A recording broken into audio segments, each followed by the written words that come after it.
Mumaziso ndokuona kunge anga ari zuro nombotarisa kumatenga ndichi chakambinduro charakadenga bhaka shugu modzi yechingwa yakaunzwa meso kwangu chiti chakwana muchirongwa nguva yacho yareba nchiti kwauri ndichanzwa zvimwe nzira kuya nayo izere neminzwa asi mbichana mbichana ndichapatika wasvika ndimbomira kunamata iriyo wini ndopika chibvira kumatoireti ndichanamira mastika mapurisa ndichibvunza semunhu akarasika uchafichere chimoko sadino mudondo ndichamira patopiki yelavhu zvinhu zvangu zvakaminya tete nasekuru vachiri kubvunza kweiwe stana ari piko uyu musikana waitaura ngosina kukwana kune vamwe vasikana uchi swero shaina hanzi akasiyana nemi munenge hembe isina kuwainwa mazuva acho achaita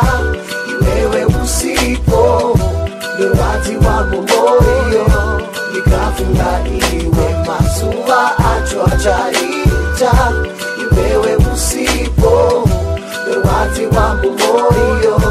nikafunga iwe ndiani aiziva kuti zvinhu zvichadai jaya guru sendiso kurarira mangai ndenge nhiyo yakamirira richochonyeza indiudze mwanasikana watindorarama hwai ndikakurota ndofara sezvinonziwa dzoka ndangariro ndozochema wopedza svotoka kwauri kure sei zvimwe ndingasvika netsoka ingawani pasina makumbo indozvezvera nyoka hazvine kune varoyi hazvine kuti kwadoka rudo rwandinarwo mwenje usina anopoka vangataure zvavanoda ndakatwa gara ndichauya sara pava nasekutaura kwetumbuya munzeve dzangu handimbokanganwa rwiyo rwuya pandakakuona wakapfugama uchikuya dai ndakangoziva ndakabapa spoti yako nhasi ndiri kuziva uri kokumba kwababa vako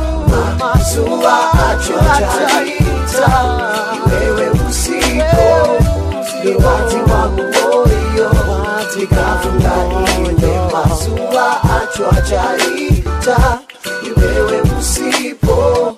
nurwadzi wangu moyo nikafunga iwe usipo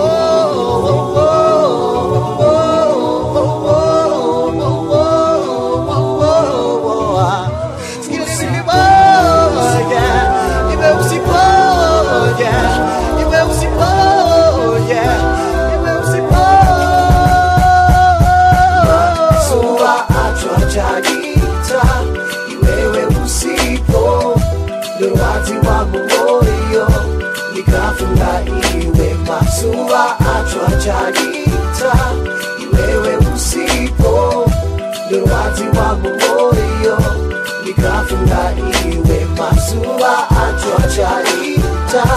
iwewe usipo nurwadzi wangu moyo nikafunga iwe mazuva acho achaita